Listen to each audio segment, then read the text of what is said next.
Assalamualaikum warahmatullahi wabarakatuh. Selawat dan salam ke atas junjungan besar kita Nabi Muhammad sallallahu alaihi wasallam, dan sama-samalah kita lafazkan alhamdulillah. Segala puji bagi Allah, Tuhan sekalian alam yang telah memberikan pelbagai nikmat kepada kita. Nikmat Islam, nikmat iman, tambah-tambah pula nikmat kita berada dalam bulan Ramadan al-Mubarak ini. Dan alhamdulillah pagi ini kita dapat satu lagi nikmat, iaitu kita bertemu, kita bersua dalam majlis ilmu Tanyalah Ustaz Istimewa Ramadan. Dan saya Da'i Hadari, insya-Allah saya akan temankan anda hinggalah ke penghujung rancangan nanti. 2 jam kita akan bersiaran bersama.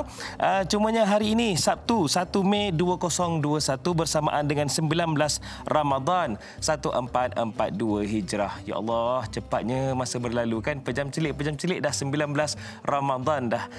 Cumanya untuk hari ini sangat istimewa kerana kita akan manfaatkan masa hujung minggu kita ini untuk sama-sama kita dapatkan ilmu. Kita beroleh ilmu dalam diskusi. Topik kita hari ini iaitu Sirah Ramadan, pengajaran 5 perang ketika Ramadan.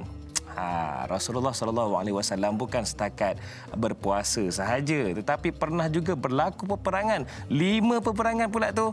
Tapi tak apa, akan diperincikan oleh tetamu kita di studio ketika ini, yang mana saya sangat bertuah kerana sekali lagi saya ditemani oleh beliau, gurulah, saya anggap sebagai guru saya, Al-Fadhil Ustaz Zul Ramli Razali. Assalamualaikum Ustaz. Waalaikumsalam warahmatullahi wabarakatuh. Apa khabar? Baik, alhamdulillah. Alhamdulillah, insya-Allah Ustaz. Saya tak sabarlah nak dengar perkongsian Ustaz ni. InsyaAllah. Terutamanya Ustaz, bulan Ramadan, bulan bukan sekadar bulan yang membuatkan kita tahan lapar dan minum sahaja, haus sahaja. Akan tetapi ada tarbiyah di sana. Baik. Dengan lafaz Bismillahirrahmanirrahim. Ustaz, Ramadan Al-Mubarak, bulan yang penuh dengan keberkatan. Di sana ada banyak pengajaran. Jadi untuk hari ini pengajaran 5 perang ketika Ramadan sebagai mukaddimahnya. Silakan Ustaz. Baik, terima kasih Da'i Hadari. Alhamdulillah. Para penonton yang saya hormati dan saya kasih sekalian, saya juga mohon izin untuk mulakan dengan lafaz doa yang mulia, tahiyah yang sangat diajar oleh Allah untuk berikan kepada sesama kita. Assalamualaikum warahmatullahi wabarakatuh. Saya mohon perlindungan dengan Allah daripada syaitan yang direjam. A'udzubillahi minasyaitanirrajim. Saya kaitkan seluruh perbuatan ini dengan ketinggian nama Allah. Bismillahirrahmanirrahim. Hati kita semua penuh dengan puji-pujian hanya bagi Allah, Tuhan yang mencipta, yang mengurus, yang mentadbir sekalian alam. Dan pastinya untuk menyempurnakan lagi adalah selawat, salam atas junjungan besar Nabi Muhammad sallallahu alaihi wasallam, pujian pada keluarga, pujian kepada sahabat Nabi sallallahu alaihi wasallam. Alhamdulillah ya, kita sedar tak sedar saya mungkin teringat syair yang saya suka baca syair ini daripada Sayyidina Ali bin Abi Talib. Dia berkata, fardun 'alan nasi ay yatubu lakin tarkadz dzunubi awjab. Ad-dahru fi sarfihi ajibun lakin ghaflatan nas fihi ajab. As-sabru fi an-naibati sa'bun lakin futa ath-thawabi as'ab. Wa kullu ma qad yaji'u qaribun lakin al-mauta min dhaka aqrab. Wajib fardun 'ala an-nasi ayatubu. Wajib atas manusia ini bertaubat. Tetapi meninggalkan dosa itu lebih wajib. Masa yang pantas berlalu, ni yang poin ni sebenarnya. Sebab sedar tak sedar kita nak masuk ke kian hujung ya. Jadi sesuai sangat tajuk ni, tapi saya nak mukadimahkan dulu dengan nasihat daripada mereka-mereka yang baik. Masa yang pantas berlalu itu sungguh mengajaibkan. Tetapi kelalaian manusia dalam masa yang pantas itu jauh lebih mengajaibkan. Hilang sesuatu untuk kita bersabar itu susah. Ya, bila kita hilang barang, Allah susahnya lah. Ya, terfikir, teringat selalu ya. Tetapi yang paling susah adalah saat pahalamu hilang di hari akhirat. Allah. Ya, saya berdosa dengan orang, habis pahala saya beri pada orang. Dan ini as'ab. Wa kullu ma qad yaji'u qaribun, semua yang bakal datang itu hampir. Tetapi yang lebih hampir bagimu adalah kematianmu. Jadi kita harap sebenarnya perbincangan kita pada hari ini tentang tajuk peperangan yang berlaku di bulan Ramadan sebenarnya adalah nak membangun dan ataupun membangkitkan sense of urgency dalam diri kita, ya. Sebab kita ni suka tangguh, suka lalai, rasa banyak lagi masa, ya. Nanti-nantilah. Jadi sebab tu bila kita ada contoh yang jelas depan mata kita, dan contohnya mungkin kelihatan ekstrim, ya, sebab bukan cerita melancong di bulan Ramadan, bukan cerita pergi bazar Ramadan, itu mungkin masalah besar bagi Nabi. Tetapi ya Allah, ialah peperangan yang melibatkan nyawa, yang melibatkan luka-luka besar, yang melibatkan kematian. Jadi inilah yang insya-Allah para penonton kita berdoa ke hadirat Allah, bantu saya terutamanya, ya, bantu juga Da'i Hadari sebab dia batuk-batuk tu. Itulah. Kan? Suaranya kurang sikit. Ya, suara tak pernah kurang sebab sentiasa sedap. Tetapi masya-Allah, ya, semoga kita semua dibantu dan para penonton juga dibantu dan kita menjadi keluarga yang sama-sama dibantu oleh Allah untuk mendapat manfaat yang kita boleh bawa pulang lepas program kita ni berakhir insya-Allah. Saya mohon maaflah sebab apa batuk. Kurang sihat sikit. Tapi tak apa, insya-Allah bukan jadi alasanlah untuk kita lakukan yang terbaik terutamanya dalam berkongsi, Ustaz. Hari ini kita bincangkan tentang sirah Ramadan, pengajaran 5 perang ketika Ramadan. Jadi kalau anda ada soalan nak diajukan, kami sangat alu-alukan. Caranya macam mana, Da'i Hadari? Mudah sangat, tuan-tuan, puan-puan, adik-adik. Anda kena tinggalkan soalan anda di ruangan komen di Facebook rasmi kami, Tanyalah Ustaz TV3. Ataupun kalau nak hubungi, nak bercakap sendiri dengan Ustaz Zul, tak ada masalah. Taliannya 03-7726-1603. Itu dia. Selesai saya maklumkan bagaimana cara untuk anda tanyakan soalan kepada Al-Fadhil Ustaz. Cumanya Ustaz, kita pergi satu demi satu, fasa demi fasa. Di awal ini, apakah antara peperangan yang pernah dihadapi oleh Rasulullah SAW ketika bulan Ramadan? Sebagai kesedaran kita semua, Ustaz. Baik, okey. Umum kita bila sebut Ramadan, kita dah ada dalam kepala kita gambarannya, ya. Bersahur, penat, tak boleh makan sarapan, tak boleh pukul 10. Itu mungkin dalam gambaran kita lah, ya. Dan kemudian tak sabar-sabar nak tunggu berbuka. Malam hari kalau sempat tarawih lah. Dan kemudian rehat sebab esok lagi nak puasa, penat lagi kan. Jadi bila kita sebut, sedangkan Allah menyebutkan syahrul Ramadan, ya. Syahrul Ramadan, bulan Ramadan itu, kata Allah. Sebab kita tengok Ramadan itu sebahagian daripada ulama bahasa menyatakan daripada kalimah ramba. Maknanya saat yang sangat panas. Maknanya nature Ramadan itu sendiri dah memang panas dah. Tak payah buat apa pun dah memang terik dah, ya. Dan bila Da'i Hadari tanya saya, ya, untuk kita membawa ataupun melayangkan pemikiran kita kepada zaman Rasulullah, ya, Rasulullah hanya ada 10 tahun sahaja masa untuk bangunkan Islam di Madinah. Tetapi alhamdulillah 13 tahun campur 10 tahun, hari ini sampai ke kiamat manusia boleh memanfaatkan waktu berkat 23 tahun. Kita belum tentu, ya. Ada 23 tahun yang kita dapat manfaatkan kepada orang lain. Kita kadang-kadang orang kata dia ni bagus, tak ada pun bagus. Dalam tempoh 10 tahun, kadang 2-3 tahun pun kan. Dan dalam keadaan sukar itulah rakan yang saya kasih sekalian, ya, 10 tahun di Madinah, ya, dia sebut sebagai fasa Madinah. Dan di celah-celah itulah cuba bayang, kita tolak bulan lain. Kita ambil bulan Ramadan sebab Nabi hanya melalui 9 Ramadan sepanjang hayat Nabi SAW, maknanya 10 tahun, tolak tahun pertama. Bermula tahun kedua, Nabi telah melalui puasa di bulan Ramadan, ya, sampailah ke habis hayat Nabi SAW. Dan dalam tempoh 9 itu pula kita dapati peperangan besar. Kita senarai dulu, nanti soalan-soalan penonton untuk kita boleh kembang detailkan insya-Allah bi'aunillah, dengan tolong Allah kepada kita.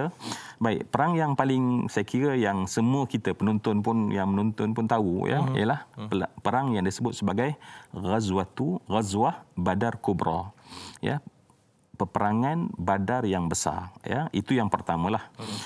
Dan kemudian kalau kita tengok perang yang lain adalah perang Khandaq, ya. Kemudian peperangan yang lain adalah Futuh Makkah itu sendiri, pembukaan kota Mekah.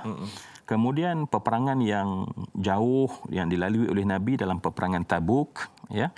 Ini 4 peperangan yang kita boleh katakan bahawa yang Nabi lalui di bulan Ramadan. Ketika Ramadan. Ketika Ramadan, 4 tersebut ya. Dan mungkin kalau kita nak sempurnakan tajuk kita 5 tu, maknanya kita boleh pilih mana-mana peperangan yang kita boleh. Sebab popular contohnya Ain Jalut, peperangan Ain Jalut memerangi tentera Mongol sebagai contoh. Kemudian lebih awal sebenarnya peperangan melawan tentera yang dipimpin oleh Amr bin As untuk menjatuhkan kerajaan Parsi. Dan juga kalau kita masih ingat bagaimana pidato yang bergegar-gegar daripada Tariq Ibn Ziyad ketika merentasi dan kemudian melepaskan dan membakar kapalnya. Dan yang dalam dia punya pidato yang sangat monumen, yang sangat terkenal tersebut, yang dikata adukum amamakum, tentera di hadapan kamu dan di belakang kamu adalah lautan. Kalian hanya ada 2 cara kematian. Sama ada mulianya kalian mati dalam syahid ataupun kalian mati sebagai seorang pengecut tenggelam di tengah lautan.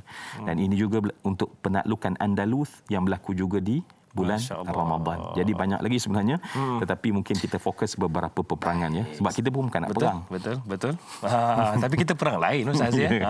Itu dia. Baru sedikit mukadimah tu dah nampak dah gambaran-gambaran panasnya insya-Allah perbincangan kita ini. Cumanya Ustaz, ada pemanggil di talian ketika ini dari Penang. Mamu bersama dengan kita. Assalamualaikum.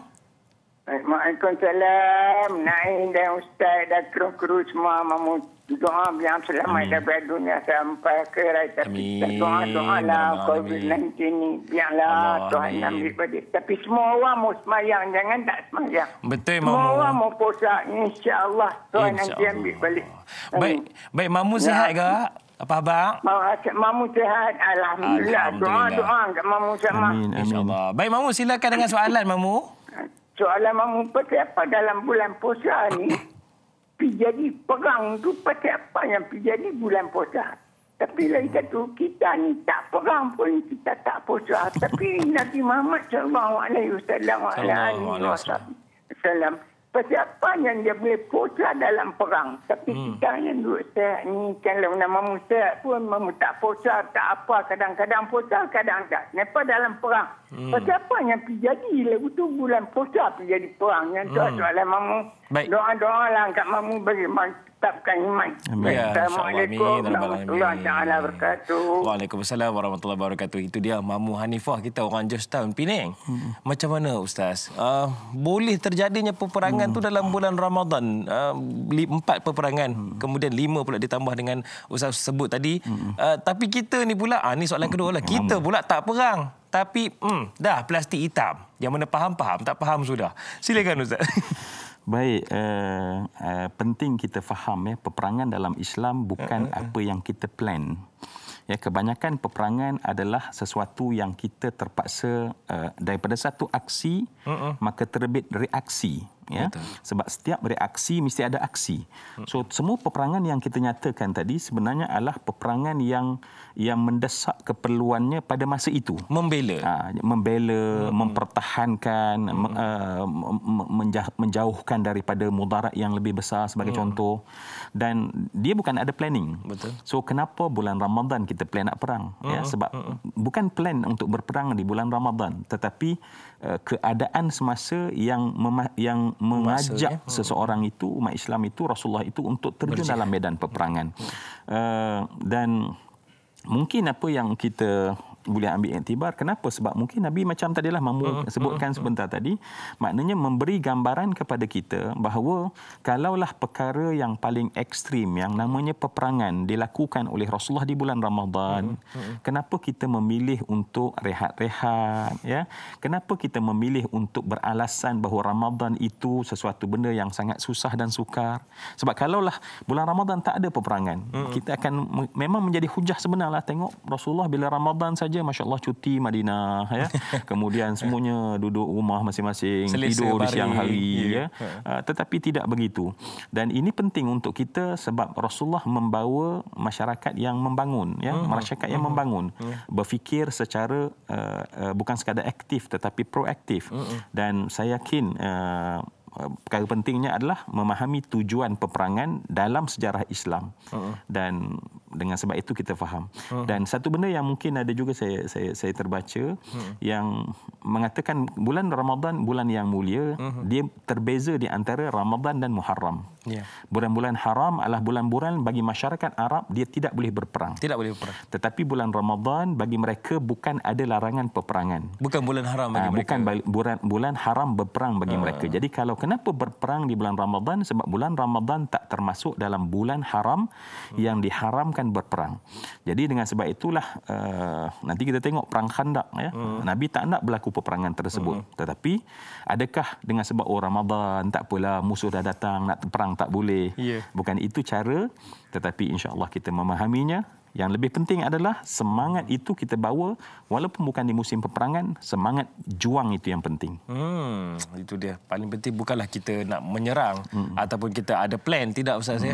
Akan tetapi ia situasi yang memaksa ataupun yang membuatkan kita kena mempertahankan agama kita dalam situasi itu. Cuma sekarang ni Ismail Mat Isa, Encik Ismail kita di talian. Assalamualaikum. Waalaikumsalam warahmatullahi wabarakatuh. Da'i dan Ustaz Zul, saya Ismail. Soalan saya tanya Ustaz pagi ini. Ya, silakan Tuan Haji. Okey, adakah 5 peperangan ketika Ramadan ini memang telah dirancang oleh Rasulullah SAW supaya dilakukan di dalam bulan Ramadan? Itu soalan saya. Terima kasih. Assalamualaikum warahmatullahi wabarakatuh. Waalaikumsalam warahmatullahi wabarakatuh. Soalannya lebih kurang dengan Mamu tadi. Terima kasih Tuan Haji Ismail. Tak apa. Sebagai penjelasan kembali, adakah ia dirancang ataupun dipelankan oleh Rasulullah kita kena buat dalam bulan Ramadan? Ya. Dan terima kasih Tuan Haji Ismail dan tadi pun saya tak sempat nak panjangkan doa Mamu ya, sebagai Mamu terus sihat Mamu. InsyaAllah, amin. Kami semua doakan insya-Allah ya. Sebab itu kita kena saya melihat ya, kadang-kadang musuh Islam dia menggunakan cerita peperangan bagi membenarkan bahawa Islam ni agama keganasan. Menampakkan Islam itu ganas. Memang nampak Rasulullah tu ganas, sebab tu Rasulullah tu seorang yang ada pedang ya. Maka mereka cuba menjatuhkan markah Islam itu, terutamanya bagi generasi yang kemudian, bahawa Islam ni sebenarnya kenapa berkembang ke seluruh dunia kerana peperangan. Kerana Rasulullah memimpin tentera berperang dan ini menyebabkan bila masuk ke new millennium ke akhir-akhir perkataan-perkataan yang kita tengok makin menonjol adalah mulanya dulu mereka membuat tohmahan tentang Islam ni agama yang fundamentalist dipanggil ya. Orang yang mengamalkan Islam disebut sebagai fundamentalist. Kemudian mereka angkat sikit lagi menjadi agama teroris ya, agama ekstremis. Kemudian mereka tambah lagi degreenya kepada teroris ya. Dan mereka sebenarnya cuba, dan sebab itulah bila kita bercerita tentang peperangan Tuan Haji Ismail ya, kita perlu cermat dan berhati-hati. Sebab kadang-kadang kita tengok orang tuan rumah terpaksa dia mempertahankan dirinya sebab perompak masuk rumah dia. Tetapi kemudian bila cerita kita lebih nampak macam tuan rumah tu ganas, kasar sangatlah. Kenapa dipukulnya dipukul perompak tu? Tetapi dalam keadaan dia terpaksa mempertahankan diri, tetapi orang nampak dia dan kemudian orang buat cerita ya, si tuan rumah ni jahat orangnya, tengok dia ganas garang, sedangkan tutup cerita je perompak tu. Jadi pembuat cerita dia boleh buat cerita sesemahu-mahunya. Apatah lagi dalam sirah, dalam tarikh ya, perkara yang paling menakutkan kita bila kita mempelajari sirah adalah bila orang rewrite history. Bila orang menulis kembali sejarah ikut kehendak dia, bukan apa yang berlaku sebenar pada keadaan sejarah itu sendiri. Bukan situasi sebenar. Jadi sebab itu elemen-elemen seperti, walaupun kita bercerita tentang peperangan berulang kali ya, kita bukan nak menggalakkan kita berperang ya.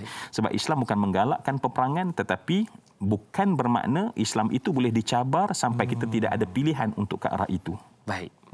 Para penonton sekalian, bukti Islam itu bukan agama keganasan. Peperangan dahulu kebanyakannya menggunakan pedang. Akan tetapi perasan atau tidak, perkataan saif ataupun suyuf itu tidak ada dalam Al-Quran. Kita rehat seketika, kembali lagi selepas ini. Tanyalah Ustaz, biar tahu. Jangan keliru.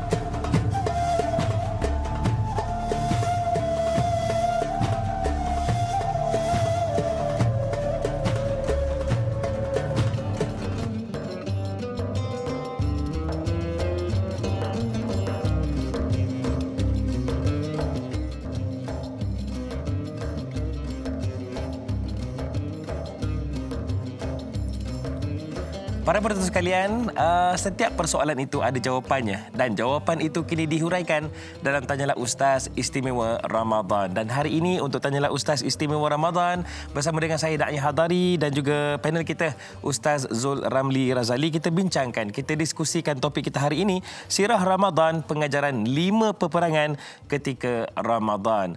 Baik, saya nak mengajak anda semua untuk bertanya soalan. Bagaimana caranya? Boleh hubungi kami 0377261603. Boleh telefon macam Tuan Haji Ismail dan juga Mamu tadi. Ataupun anda boleh sahaja tinggalkan soalan anda di ruangan komen di Facebook rasmi kami Tanyalah Ustaz TV3.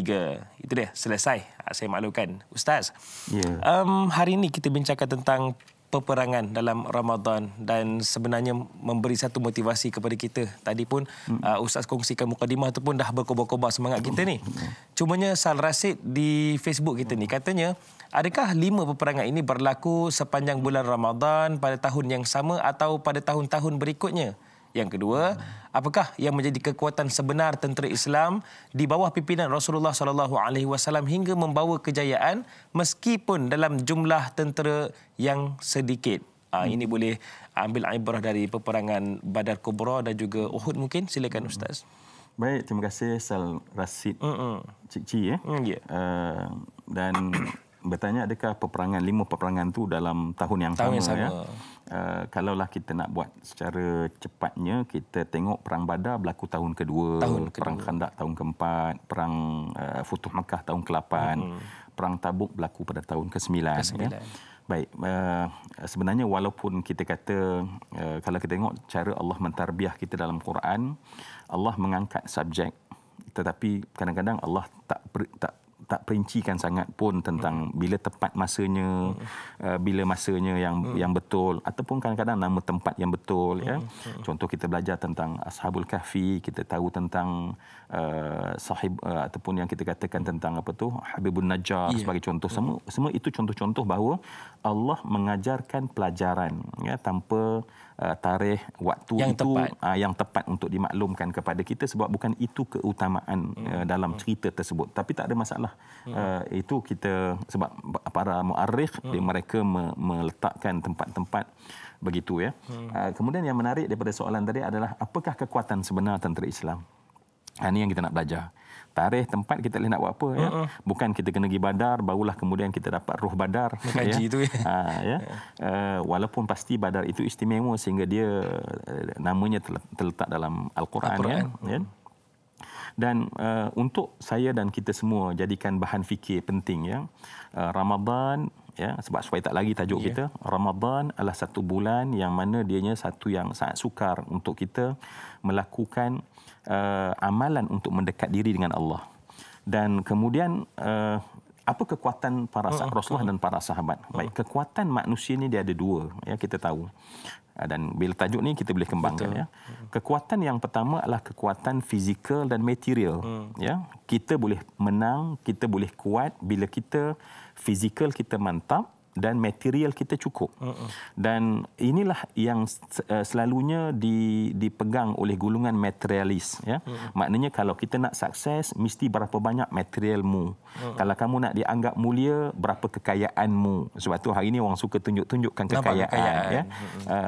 Tetapi hakikatnya kalau kita melihat kepada teori iceberg ya, iceberg bukan kita saja, bahkan orang barat setuju bahawa sebenarnya yang di atas permukaan laut itu hanya 5%. Maknanya kekuatan fizikal manusia hanya 5%. Tetapi manusia bagi 100% untuk 5% tersebut. Kita telah tidak adil pada diri kita sendiri. Dan 95% itulah kekuatan sebenar saya. Kekuatan sebenar tuan-tuan, bahawa kekuatan kita yang kita patut ambil perhatian adalah kekuatan dalaman. Dan Rasulullah berjaya membangunkan satu bangsa, satu kaum, masyarakat yang Rasulullah bangunkan betul-betul 95% mereka. Betul.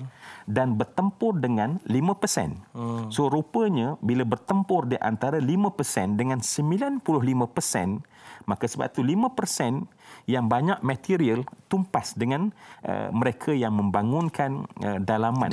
Jadi sebab tu kalau nak menang, dia punya moral of the story adalah kalau kita nak menang sentiasa dalam kehidupan, ya, jangan selalu berfikir aku hanya cukup duit baru aku jadi mulia. Maka tengok dalaman. Cukup iman, kita mulia insya-Allah. Bukan hanya bila kita rumah besar barulah kita akan selesa kehidupan. Ketenangan mutmainnah dalam hati kita, kita menjadi tenang.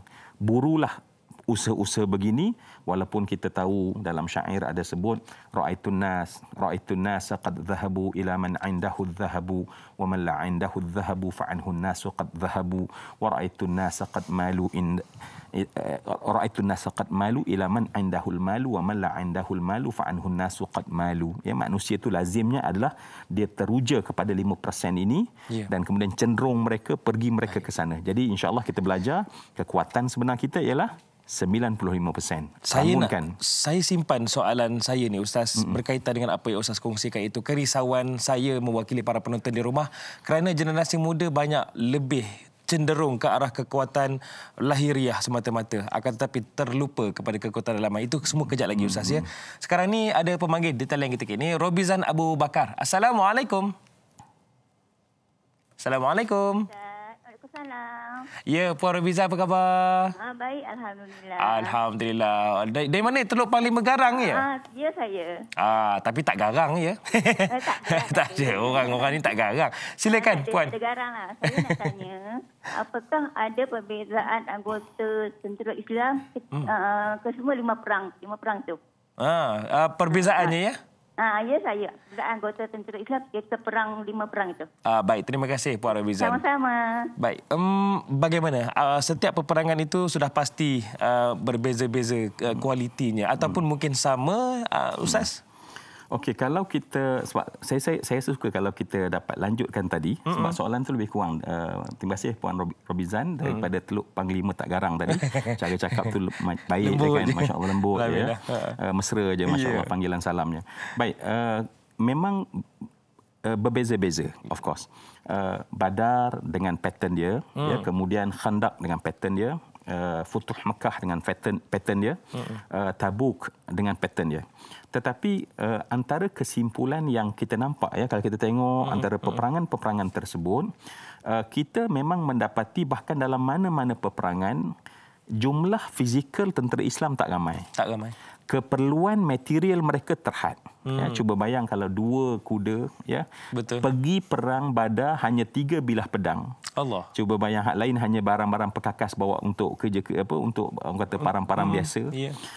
Maknanya dari sudut fizikal. Sebab itulah kita belajar satu benda yang sangat penting, ya, bahawa betul apabila Allah sebut dalam Al-Quran, kam min fi'atin qalilatin ghalabat fi'atan kathiratan biiznillah. Berapa banyak, kata Allah Subhanahu wa taala, kelompok yang kecil mampu menumpaskan kelompok yang besar. Sebab bila kita develop 95% kita sedang contact dengan Allah. Kita sedang connect dengan Allah yang bukan hanya menguasai medan Badar, tetapi menguasai seluruh cakrawala alam ini. Kecil sangat Badar tersebut untuk dianggap sebagai dianya besar. Jadi sebab tu alangkah indahnya pagi ini, ya, Dai Hadari, kalaulah kita sedar, rupanya kalau rumah tangga kita nak sukses, kalau anak kita nak sukses, jangan hanya tengok sebahagian kecil ataupun ciri-ciri kecil daripada pembinaan dirinya itu. Ataupun jangan letak hanya matlamat material. Sebab matlamat tersebut hanya satu benda, satu benda yang sangat sedikit saja compare tu keseluruhan diri dia yang sebenar. Jadi bukan tengok pada keretanya yang besar, rumahnya yang besar, di laman sosial, tidak, akan tetapi pembangunan kerohanian dalam keluarga itu sendiri. Setuju Ustaz? Ya. Itu dia. Ada banyak yang kita perlu belajar daripada peperangan. Sebenarnya kita bincangkan tentang peperangan, tapi banyak kita boleh kaitkan dengan situasi semasa Ustaz, ya. InsyaAllah sekejap je lagi. Ada lagi pemanggil Ustaz. Bila Ustaz Zul ada dekat studio ni, ramai yang bertelefon ni. Okey. Nur Hayati Ismail, Kak Yat kita. Assalamualaikum. Waalaikumsalam, Dai Hadari. Sihat ke Kak Yat? Alhamdulillah. Apa khabar Ustaz dan Dai? Alhamdulillah sihat Kak Yat. Cuma suara saya je lah. Serak-serak basah. Orang kata comel. Tetap merdu Dai. Silakan Kak Yat dengan soalan. Okey, Assalamualaikum Ustaz. Waalaikumsalam warahmatullahi wabarakatuh. Selalu dapat tengok Ustaz di live FB je. Memang suka dengan cara penyampaian Ustaz. Hari ini dapat menemui talian. Alhamdulillah. Silakan Kak Yan dengan soalan. Ustaz, adakah peperangan ini sengaja dicetuskan atau provokasi untuk menguji kekuatan jiwa orang-orang Islam? Sedangkan orang-orang Islam itu jiwanya bila selalu diuji telah menjadi kental, Ustaz. Itu dia. Dan adakah sebagai Islam, peperangan juga ada sebagai syiar Islam sebenarnya. Dan sesungguhnya janji Allah itu maha indah untuk mereka yang berjihad di jalan Allah. Dan sebagai tanda taat kepada Rasulullah, Ustaz. Itu saja soalan Kak Ayat. Terima kasih Ustaz. Assalamualaikum. Waalaikumsalam warahmatullahi wabarakatuh. Ada dua soalan di situ Ustaz. Saya perasan. Yang pertama, bagaimana? Adakah selalu ada provokasi ataupun ada cabaran, tekanan daripada musuh Islam yang menyebabkan terjadinya peperangan ini? Yang kedua, bagaimana situasi jihad itu sendiri? Adakah ia syiar dalam Islam? Silakan Ustaz. Baik, masya-Allah ya. Soalan yang sangat bagus daripada orang yang study dulu sebelum tanya. Subhanallah. Silakan. Dan gitulah saya dengar pun semua yang menulis dan bertanya ialah rakan-rakan yang memang cinta kasih pada ilmu ya.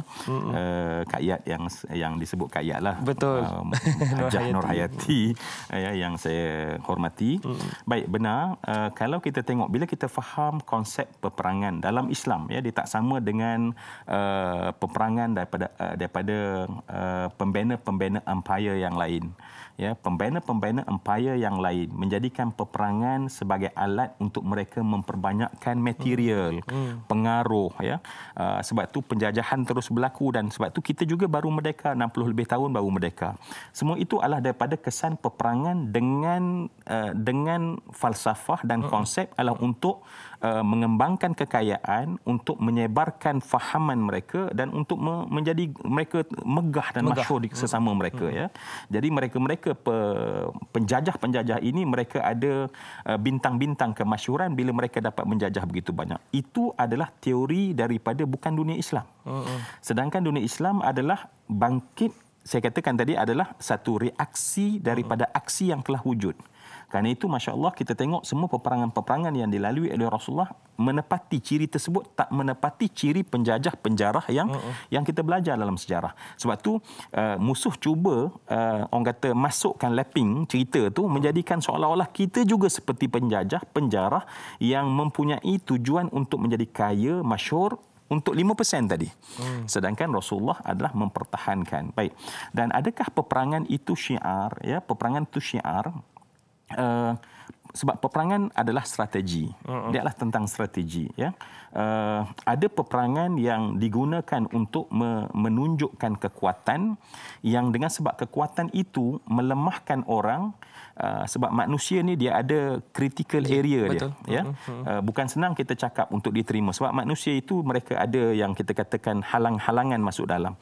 Dan antara cara strategi cepat di zaman lampau adalah runtuhkan ego mereka, runtuhkan rasa kekuatan mereka dan kemudian dengan cepat mereka dapat menerima kebenaran. Jadi ini juga strategi yang digunakan dalam beberapa peperangan yang menyebabkan contohnya kalau kita tengok dalam perang Tabuk sebagai contoh, dalam peperangan-peperangan yang lain, maka Rasulullah menggerakkan kekuatan yang dengan sebab itu menjadi satu syiar agama. Orang nampak gagah Nabi sallallahu alaihi wasallam, orang nampak hebat agama Islam. Lantas mereka-mereka yang masih 50-50 kemudian menjadi pengikut Nabi yang sangat hebat lepas daripada itu. Mereka sendiri nampak kebenaran itu. Jadi bolehlah saya menjawab mungkin tadi ya, dia adalah mungkin satu syiar tetapi digunakan dengan cermat ya. Bukanlah kita akhirnya syiar itu caranya. Nak mengangkat syiar Islam mesti mengangkat pedang. Bukan letak peperangan itu di hadapan. Tidak. Baik, Nordin Awang pula di Thailand ketika ini. Assalamualaikum. Waalaikumsalam warahmatullahi. Sihat Encik Nordin? Ya, saya Nordin bin Awang. Baik. Dari RTSD Batu Lapan Lepar, Pekan Pahang. Orang Pekan. Silakan dengan soalan. Ya, soalan saya tentang ayat ini Ustaz. Intan surullah yang surkum wa yusabbit aqdamakum. Ayat ni bila kita bantu agama Allah, nescaya Allah bantu kita. Peperangan Rasulullah menang kerana bantuan Allah Subhanahu Wa Taala. Boleh tak Ustaz kait dengan peperangan COVID sekarang ni? Apakah sikap kita terhadapnya? Okey. Allah. Terima kasih Ustaz. Assalamualaikum. Waalaikumsalam warahmatullahi wabarakatuh. Encik Nordin dari Pekan Pahang. Dikaitkan situasi bagaimana dalam peperangan terdahulu Allah membantu Rasulullah SAW dan juga tentera Islam, tentera mukmin. Bagaimana kita situasi sekarang berdepan peperangan menentang COVID-19 ni pula? Bagaimana sikap kita disebut oleh Encik Nordin tadi? Baik, terima kasih Encik Nordin, orang Pekan. Ya, orang kampung saya jugalah. Oh, elok lah tu. Silakan. Orang Pahang, dia kata semua Pahang tu kampung dia lah. Semua Pahang tu kampung dia. Tapi actually nanti orang lain marah pula kan. Satu Malaysia kampung lah, insyaAllah kan. Baik. Benar bila ayat Allah gunakan in syartiyah, in tansurullah, maka jawab syaratnya adalah yang surkum. Waw ataf wa yuthabbit aqdamakum. Dan ini adalah formula sebenarnya dalam kita bukan dalam kita berperang, kalau kita boleh guna dalam konteks COVID lah. Maknanya dipegang oleh sahabat Rasulullah dan para sahabat adalah an-nasru minallah. Ya, kemenangan bukan kita punya. Bukan. Kemenangan adalah milik Allah. Hanya dapat pada kita bila Allah beri kepada kita. Dan sebab tu kita kena membuat sebab untuk menang, ya. Dan membuat sebab untuk menang bukan hanya pada fizikal. Dia balik pada formula teori tadi tu. Teori tadi, ya. Hari ini kita mungkin memerangi COVID, ya, mungkin hanya 5% yang kita peruntukkan 100%. Maknanya cara fizikal, tetapi kita mungkin tak seperti kalau kita nak belajar, ni tujuan nak belajar. Kalau kita melihat zaman lampau, ya, kalau Allah tak tolong, Allah pernah sesatkan Bani Israel di Padang Tih selama 40 tahun. Maknanya Allah biar mereka dalam masalah tersebut dan mereka berpusing-pusing dalam satu masalah dan mereka tak lepas. Dan sebab itu para sahabat faham bahawa kemenangan dari Allah. Dan apa yang kita kena buat dalam berhadapan dengan COVID adalah memenuhi syarat untuk menang. Bagaimana memenuhi syarat untuk menang? Allah gunakan kalimah yang sangat merendah, yakni kalau kamu tolong Allah, barulah Allah memberi kamu pertolongan. Baik, apa maksud kita tolong Allah? Maha suci Allah, Maha suci Allah. Kita tasbih banyak-banyak kali. Maksudnya adalah kita melaksanakan apa yang Allah tuntut kepada kita. Jadi kenapa Bani Israel terus tak ditolong oleh Allah? Kerana mereka tidak tolong Allah, mereka tak jadi patuh pada Allah. Mereka jadi manusia yang syirik kepada Allah. Mereka jadi bongkak dan sombong kerana menang. Sebab tengok kerajaan besar seperti Firaun boleh ditenggelamkan kerana kekuatan mereka rasa. Dan akhirnya inilah yang menyebabkan mereka tak keluar daripada masalah. Allah boleh biar bukan setahun. Ini yang kita takut. Kita masuk tahun kedua. Wal-ayazubillah. Ya, kalaulah tiba-tiba sampai 40 tahun.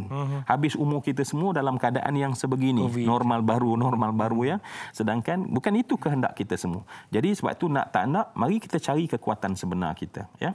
Bangkit balik, bangunkan jiwa. Kita tahu bahawa yang menentukan sesuatu itu adalah Allah. Qul la yusibana illa ma kataballahu lana. Ini benda-benda yang memang kita kena tekankan, kena dalamkan dalam diri. Dan kemudian barulah dalam peperangan Rasulullah bukan hanya qul la yusibana illa ma kataballahu lana, tetapi Nabi tidak membuat apa-apa perancangan. Dan sebab itu dalam berhadapan dengan COVID, memang kita kena memantapkan soal keimanan, dekatkan manusia pada tempat sujud, dekatkan balik manusia, ya, janganlah lalai-lalaikan, jangan larau-laraukan, dahlah kena balak, tetapi ketawa-ketawanya lebih macam orang tak kena balak. Allah. Dan akhir itulah sifat Bani Israel, 40 tahun terpusing-pusing. Kenapa? Sebab tak pernah nak tunduk bahawa wahai Allah, tolonglah kami. Tak cari jalan keluar. Tak cari jalan keluar dari Allah. Kita rasa kita pandai mencari jalan. Ya, kita pandai mencari jalan. Dan kerana itu, yang mungkin sedikit lagi ialah strategi. Ya. Baik Ustaz, bila sebut strategi itu kejap lagi. Sebab saya yakin para penonton sekarang ini dah terpanggil untuk tahu tentang strategi itu pula. Sebab kita tak nak macam Bani Israel itu terpusing-pusing di tempat yang sama. Ya Allah, banyak lagi kita kena buat Ustaz ya. Bukan sedikit. Ini baru sikit, tak dapat balik kampung beraya dah bising dah. Tak, bukan di Malaysia, di negara lain. Alhamdulillah kita okey. Baiklah, selepas ini kita banyak lagi perbincangan dalam Tanya Ustaz Istimewa Ramadan kembali selepas ini.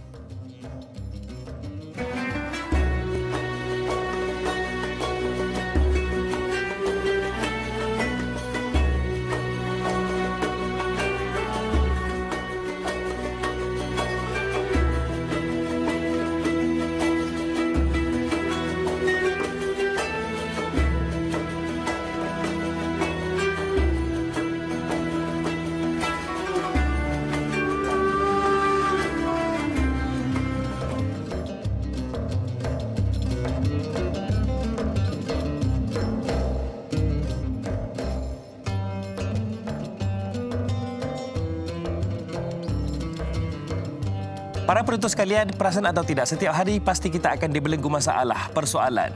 Namun jangan risau kerana segala penyelesaian dan jawapan ada dalam Tanyalah Ustaz Istimewa Ramadan. Terutamanya hari ini kita bincangkan tentang sirah Ramadan, pengajaran 5 peperangan ketika Ramadan. Bersama dengan yang berbahagia Ustaz Zul Ramli Razali. Baik Ustaz, soalan ni panas sikit. Tapi saya tak kisahlah, ini sebagai pencerahan. InsyaAllah sebagai ilmu untuk kita semua. Strategi Ustaz. Sebelum strategi itu saya nak bagi gambaran bagaimana betapa kita ini sakit. Umat kita ini mungkin kekurangan ilmu. Tapi kita tidak putus asa.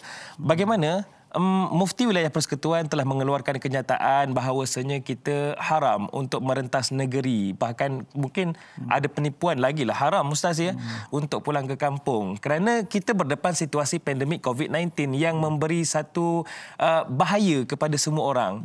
Jadi Ustaz, ramai pula yang mengata, yang mengherdik, yang menghina, mencaci di media sosial kepada Mufti Wilayah Persekutuan. Saya nampak bagaimana ada kaitan dengan apa yang Encik Nordin tanya tadi dengan apa yang Ustaz sebutkan juga. Pembangunan dalaman itu sangat penting.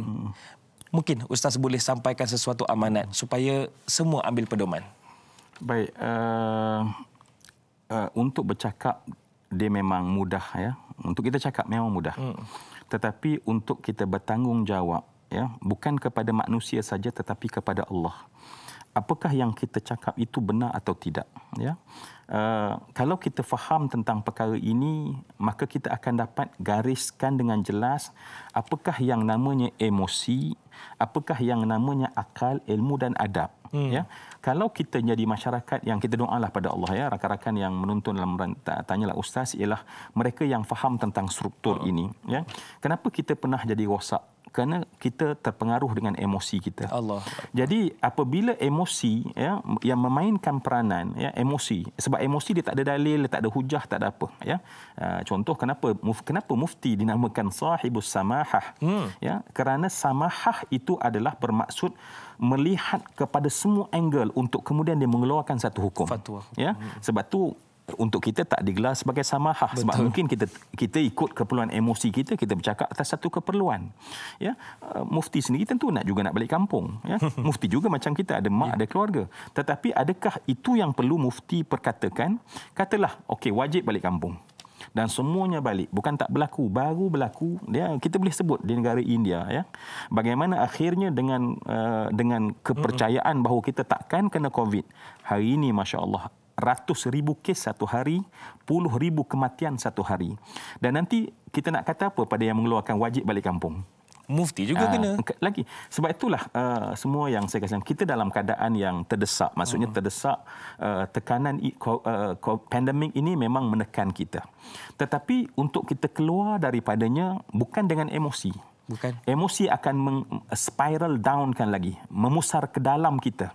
Dan akhirnya kita tak tahu lagi siapa orang itu. Ya, saya sangat takut semua yang saya kasih sekalian. Kalaulah mufti mengeluarkan hukum tersebut berdasarkan kepada hujah-hujah yang diambil pada ulama. Dan ulama-ulama tersebut tiba-tiba kedudukannya adalah mereka-mereka yang soleh. Mereka-mereka yang arif billah. Ya. Antara ciri orang yang matinya nanti su'ul khatimah adalah orang yang memerangi orang-orang soleh, orang yang memerangi orang-orang yang disebut sebagai awliyaillah dan segala macam. Allah. Jadi saya tak berani nak ambil risiko itu. Kita takut. Kita takut dan adalah lebih berhemah, cermat. Kita mungkin tak setuju sebab kita memang nak balik. Saya rindu pada mak saya. Rindu ketupat. Lemah. Ketupat saya tak rindu sangat sebab demam lerek kat Gombak tu. Ada sini. Tetapi keluarga kita di kampung. Tetapi kita kena melihat situasi dan kondisi. Dan kemudian bila kita memahami situasi dan kondisi, bukan mengikut akal kita. Apatah lagi, bukan mengikut emosi kita. Maka fas'alu ahla zikri. Allah bagi panduan. Tanyalah orang yang mengetahui. Dan kalau kita bercermat tentang perkara ini, saya yakin ya, sebab seorang yang membawa wabak, dia akan menyebarkan wabak. Itu namanya wabak. Kalau kita sakit-sakit biasa, dia sakit, kemudian dia akan menanggung. Kalau dia teruk, dia meninggal. Tetapi yang namanya wabak adalah seorang menjadi pengedar yang kemudian menyebarkan. Dan apa cara lagi yang memang telah digunakan sejak daripada zaman Nabi SAW. Ya. Jabir bin Abdullah meriwayatkan tentang seorang yang nak datang kepada Nabi nak berbai'ah. Sebab mereka bai'ah dengan tangan dengan Nabi kan. Baik. Dan kena bai'ah dengan Nabi. Baik. Dan Jabir berkata daripada kabilah yang kena wabak. Rasulullah kata suruh dia pulang, tak perlu datang berbai'ah kerana sesungguhnya dia telah pun berbai'ah dengan aku. Maknanya kenapa adakah Rasulullah sallallahu alaihi wasallam takut dengan wabak? Tetapi Nabi sedang mengajar kita. Maknanya wabak di satu kawasan. Jangan pergi campur pada dengan kawasan yang lain. Apatah lagi kat kampung orang tua kita, mak-mak ayah kita pula menyebarkan kepada ibu dan ayah kita. Ya. Apakah itu hadiah hari raya yang kita nak bagi, yang kemudian kematian yang kita tak tahu bagaimana pengurusannya? Maka jalan itu sebenarnya terbaik. Tetapi pada akal yang rasional, bukan pada emosi. Jangan ikut emosi. Itu bukan cara penyelesaian yang terbaik. Baik Ustaz, sebelum kita nak bersama dengan kapsul Ramadan bersama dengan Ustaz Don Daniel, ada satu soalan yang mungkin sangat pentinglah untuk Ustaz jawab, yang mana berkaitan dengan strategi yang Ustaz sebut sebelum rehat tadi. Kim katanya, apakah asas doktrin perang di bawah strategi Rasulullah SAW? Silakan Ustaz. Baik, kalau kita tengok bila sebut bukanlah doktrin ya, tetapi strategi yang Rasulullah sallallahu alaihi wasallam apply ya. Sesimpel kita tengok ya. Dalam perang Badar, kita cerita tadi yang tentang 95% bagaimana Rasulullah berdoa, Rasulullah mengajak para sahabat. Itu kita letak tepi dulu. Supaya umat Islam ni dia ada seimbang. Bahawa bila strategi, Rasulullah akan menggunakan kebijaksanaan. Sebab tu Rasulullah itu bukan hanya siddiq, bukan hanya amanah, tetapi fatanah. Dan pandai pula menyampaikan. Ya, kalau bijak tapi bila nak transferkan sampai orang tak boleh faham, masalah juga. Rasulullah complete perkara tersebut. Baik, dalam perang Badar, Rasulullah mengawal telaga. Beberapa telaga Rasulullah mematikan ataupun menimbus telaga-telaga tersebut. Hanya tinggal satu telaga yang orang kafir terpaksa pergi ke telaga tersebut. Strategi. Ya. Jadi pengawalan telaga adalah strategi Rasulullah perang Badar. Kemudian kalau kita tengok dalam perang, contohnya dalam perang Khandaq, strategi yang digunakan, perang Uhud. Kemudian Rasulullah menggunakan kekuatan yang ada pada bukit. Sebab itu potensi pasukan untuk menang dalam pasukan pemanah yang diletak di atas bukit. Dalam perang Khandaq, ya, yang tak pernah berlaku bagi negara Arab, tetapi Nabi membuka cadangan dan terbina parit. Ya. Jadi itu contoh-contoh strategi yang bersifat Rasulullah melihat keperluan-keperluan semasa. Dan ini biasanya Allah menyebut pada Nabi, amruhum syura bainahum, maka urusan mereka itu orang beriman adalah musyawarah. Syura itu penting.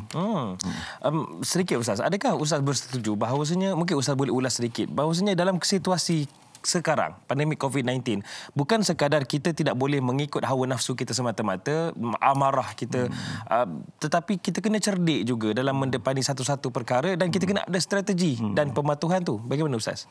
Ya, itu pastilah sebab apa tujuan pematuhan? Pematuhan adalah kerana sebelumnya ada satu yang difikirkan sebagai perlu.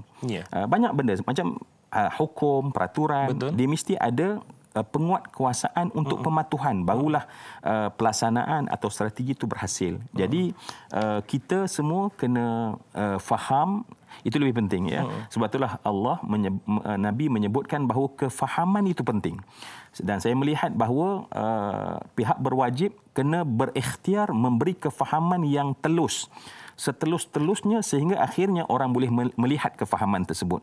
Dan inilah yang ruh Nabi SAW. Kalau kita fiqh, dia akan letakkan di sebagai muqaddimah ataupun tema, man yuridillahu bihi khairan yufaqihu fid din. Rakyat perlu diberi faham dengan jelas sebenarnya, bukan arahan semata-mata. Kerana ketika itu akan ada orang yang tak faham atau orang yang mengambil kesempatan yang dia tak tahu risikonya, sebab risikonya adalah melemahkan lagi kita, bahkan lebih mencederakan perasaan umat yang dalam keadaan susah pada ketika ini.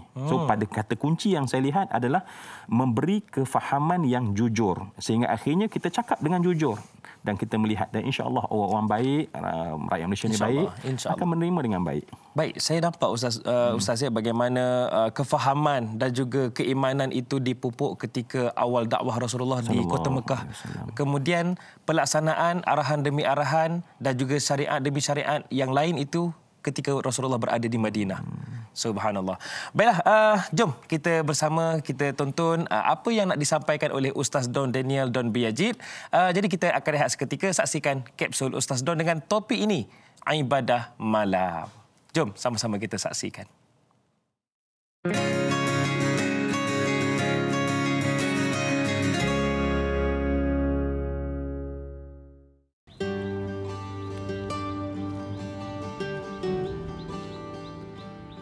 Assalamualaikum warahmatullahi wabarakatuh. Bismillahirrahmanirrahim. Alhamdulillahi rabbil alamin. Wassalatu wassalamu ala ashrafil anbiya'i wal mursalin wa ala alihi wa sahbihi ajma'in. Ibadah malam. Tahukah anda aktiviti selepas sembahyang Isyak dikira sebagai qiyamul lail?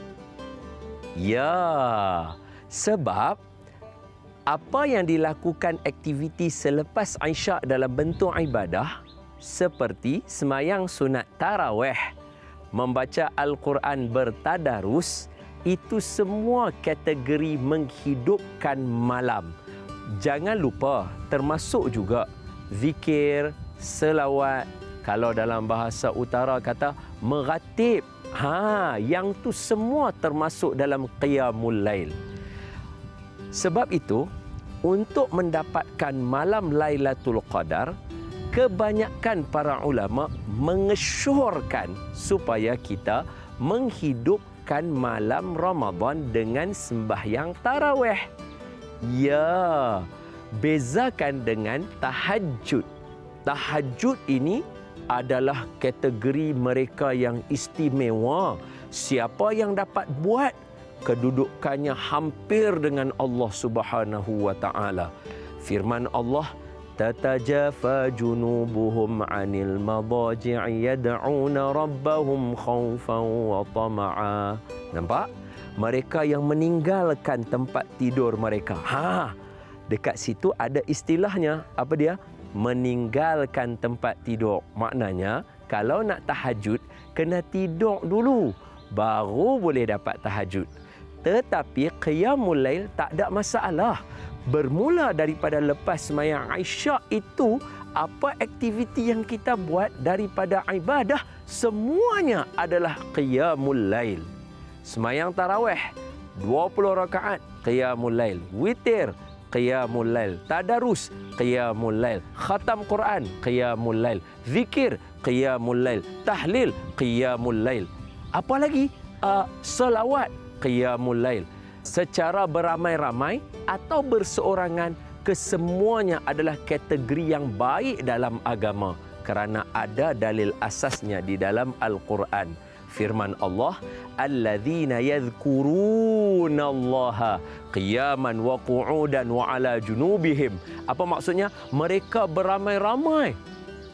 Itu boleh jadi zikir daripada haiwan, tapi kita tak tahu bunyi dia macam mana. Allah sebut, walakin la tafqahuna tasbihahum. Kita tak faham zikir mereka macam mana. Berzikir mereka ramai-ramai, dalam Al-Quran menyebutkannya. Berdirinya, duduknya, berbaringnya, semuanya boleh. Yang penting, macam mana formula nak memastikan malam Lailatul Qadar kita dapat? Ini rahsianya. Dekat sikit tahu, dengar. Kalau nak make sure dapat malam Lailatul Qadar, formulanya ialah pastikan setiap malam Ramadan jangan tinggal sembahyang tarawih. Itu petua dia. Jangan tinggal sembahyang tarawih. Setiap malam Ramadan pasti akan dapat malam Lailatul Qadar.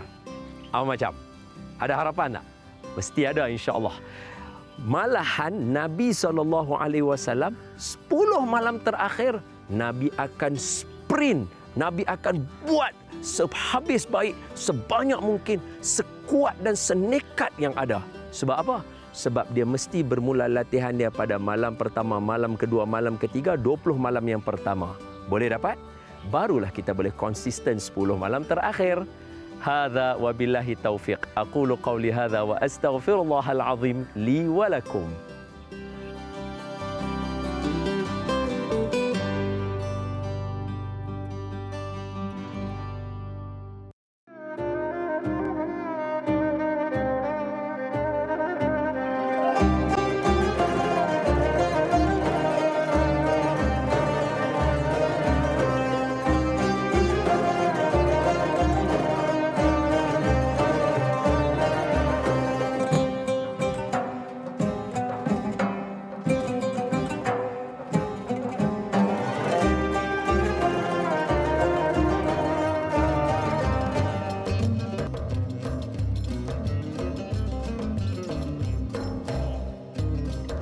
Setiap hari kami bawakan topik yang berbeza.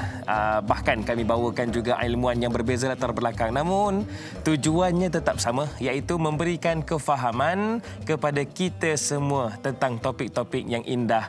Dan Alhamdulillah hari ini Tanyalah Ustaz Istimewa Ramadan, kita bawakan topik Sirah Ramadan kita. Kita belajar tentang pengajaran 5 peperangan ketika Ramadan. Dan Alhamdulillah hari ini bersama dengan Ustaz Zul Ramli Razali. Baiklah Ustaz, bila Ustaz bersama dengan kita pagi ni, ramai yang nak tanya soalan ni. Jadi Haji Omar pula telefon ni. Assalamualaikum Tuan Haji. Waalaikumsalam warahmatullahi wabarakatuh. Dai Hadari dan Ustaz Zul Ramli Razali. Saya Omar Abdul Majid dari Felda Cini Timur 3 Pekan Pahang. Assalamualaikum Ustaz dan Dai. Waalaikumsalam warahmatullahi. Pagi ni dah ada 2 orang daripada Pekan telefon ni. Alhamdulillah. Alhamdulillah. Pekan prihatin dengan apa tu program Tanyalah Ustaz di TV3. Ya, betul tu. Silakan Haji. Soalan saya begini Ustaz.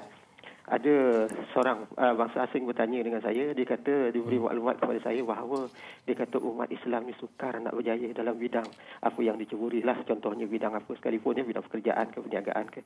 Kerana apa? Dia kata orang bukan agama Islam dia kerja 12 bulan setahun, tapi orang Islam hanya 11 bulan. Bulan puasa dia tak boleh buat kerja, dia letih. Dia cakap itu sebab dia payah nak berjaya dalam kerjaya ataupun kejayaan yang bidang yang diceburi ni Ustaz.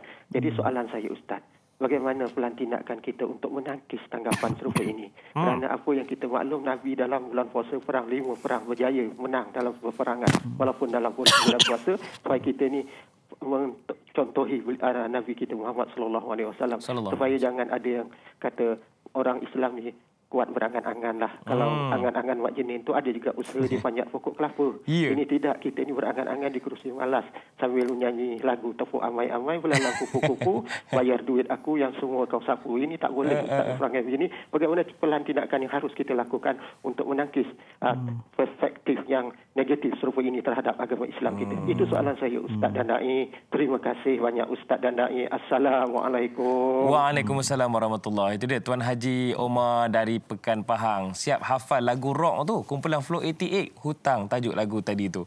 Macam mana tu Ustaz? Bila kita sembang tentang perbandingan Ustaz, ada bukan Islam menyatakan kita ni itulah tak maju sebab ada 1 bulan tak buat apa-apa, tidur manjang. Kalau kerja tu asyik nak minta balik awal je. Maklumlah Ramadan. Macam mana tu Ustaz? Allahu Akbar ya. Jadi saya kira inilah cabaran bila kita buat analisa. Jadi si pembuat analisa tu dia salah membuat analisa dan lebih parah adalah salah membuat konklusi. Jadi sebab tu dengarlah yang Tuan Haji Omar katakan sebentar tadi kan. Dan sebenarnya kita kena tunjukkan kepada orang contoh yang dah berlaku sebenarnya. Ya, sebab zaman Nabi, zaman sahabat, ini zaman sekarang bukan contoh. Sebab kita tak mencontohi Rasulullah dan sahabat, sebab itulah kita jadi apa yang orang kata sekarang. Dan orang yang dakwa kononnya mereka maju berbanding dengan kita, kalau dibandingkan dengan kemajuan Rasulullah, mereka tak ada apa-apa. Rasulullah dan sahabat hanya masyarakat biasa Madinah, tetapi kemudian membina empire 1000 tahun lamanya. Sehingga George Bernard Shaw dia kata apa dia? Kemodenan yang sedang kita kecap pada hari ini sebenarnya adalah bekas tangan daripada apa yang pernah dibangunkan oleh Muhammad, kata dia, Rasulullah sallallahu alaihi wasallam. Maknanya mungkin orang buat analisa tu tak cukup maklumat jelah. Tetapi dan lebih malam halang adalah kita mengiyakannya. Kita pun macam Nak Yahya menampakkannya. kata tadi kan, memang bila kita Ramadan, kita kerja tak kuat, ya. Alasannya Ramadan, ya. Bila kita yang kuat tahajud malam ni pula, tiba-tiba bila kerja, culas-culas kerja atas alasan tahajud. Orang cari dia kat mana? Oh, tengok sembahyang duha 8 rakaat, sedangkan dia kena sedang melayan pelanggan contohnya, ya. Dan ini kesilap orang kata tidak benarnya susunan ataupun struktur itu yang akhirnya memberi tohmahan. Dan memang saya suka apa komentar yang dibuat oleh Madam Karen Armstrong, ya, tentang dikata tohmahan terhadap Islam itu akan sentiasa ada dan tak pernah akan kurang. Tetapi orang Islam ada rahsia yang tidak rahsia, yakni berpegang balik kepada apa yang ditinggalkan oleh Rasulullah sallallahu alaihi wasallam. Dia yang bagi tahu macam tu.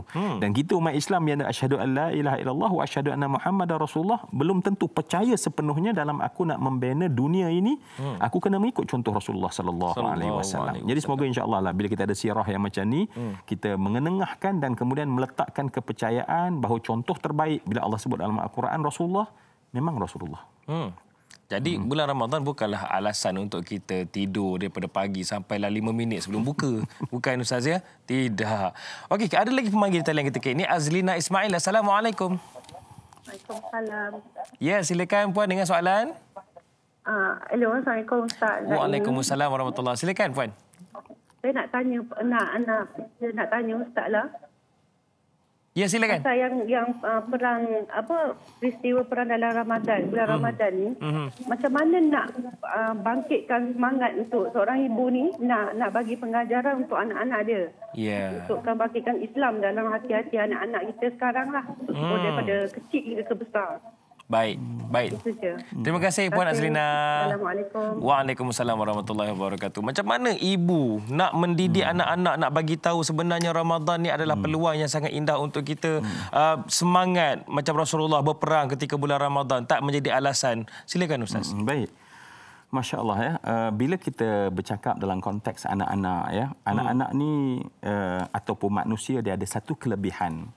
Manusia satu kelebihan berbanding dengan meja ni ialah manusia pandai meniru. Itu kelebihan manusia. Dan kenapa kita bercakap hari ini? Sebab kita tiru orang-orang Melayu yang bercakap macam ni. Kalau orang Melayu tak cakap Melayu macam ni, kita tak cakap Melayu. Betul. Maknanya kita membina model tiruan dalam kepala, bukan tiruan, tiru tu dalam kepala dan akhirnya keluar pada tindakan. So, bila kita faham begini karakter anak kita, so kita sepatutnya menjadi orang yang dapat memberi contoh supaya mereka boleh meniru. Ada dua cara, yang satu yang mudah, satu yang mudah, satu yang susah. Satu yang mudah, satu yang susah. Betul, ya? Betul itu. Okey. Yang mudah adalah sebenarnya kita mengenengahkan contoh-contoh para sahabat. Ya, jadi sebenarnya bukan mak saja, guru-guru, ya, pemimpin-pemimpin kita, ulama-ulama kita kena tunjukkan contoh, bagi tahu contoh yang clear. Bahawa contoh dalam kita nak bangunkan hidup ni Rasulullah. Sehingga dalam benda tu jelas, orang kata crystal clear. Clear betul-betul. Contoh dalam hidup adalah Rasulullah. Hari ini kita tak jelas. Kita rasa macam Barat, Timur, Jepun, Korea dan segala macam. Sedangkan kita beriman. Dan sebab itulah bahawa menjadikan Rasulullah sebagai contoh, dan ini cara mudah. Sedangkan susah. Dan cara yang kedua adalah kita menjadi contoh. Itu susah. Kan? Untuk mengajak sejarah Rasulullah itu mudah sebab kita bacakan, kita bangunkan. Itu pun orang tak boleh buat. Apatah lagi nak membina contoh. So anak kita nak tiru apa? Mereka tak dengar tetapi mereka lihat. Sebab tu proses supaya mereka lihat dan kemudian tiru itu akan terbentuk dalam diri mereka. Sebab itu kelebihan manusia. Ya, ini pakar neuro percaya bahawa manusia punya kelebihan, mereka itu boleh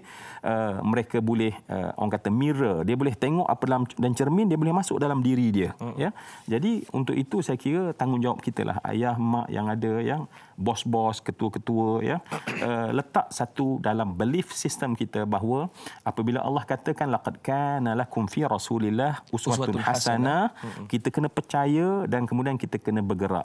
Dan kemudian dengan harapan nanti kita pula menjadi contoh. Bergabung kedua ini, maka insya-Allah anak yang lahir suci bersih, mereka sebenarnya lebih ke depan berbandingan kita. Mereka akan lebih kuat berbandingan kita saat mereka nampak, ya, apa yang patut, apa yang betul, apa yang contoh terbaik untuk mereka. Ustaz, ini soalan daripada saya dan saya fikir soalan ini mewakili para penonton semua di rumah. Hari ini, ya betul, tuan-tuan, puan-puan tonton secara langsung ni nampak topik ni, nampak pengajaran perang.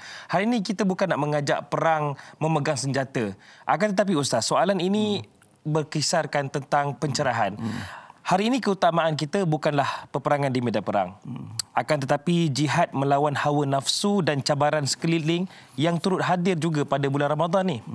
Jadi Ustaz, sebagai contoh, riba, kemudian banyak lagi lah fitnah, zina dan lain-lain.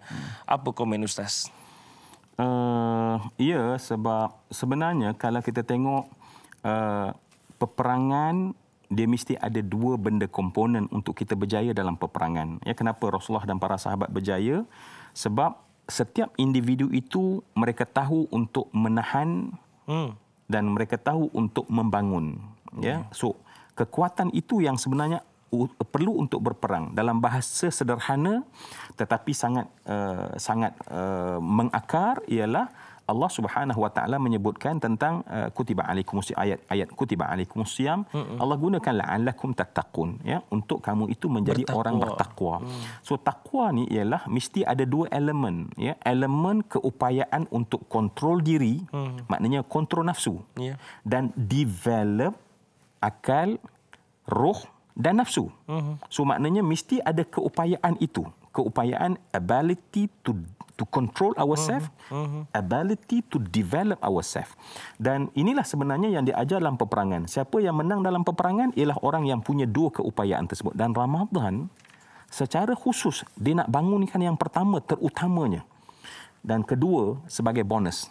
Ya, jadi macam tadilah kita nak kontrol, nak tulis benda tak elok, tapi aku Ramadan, aku takkan. Ini latihan.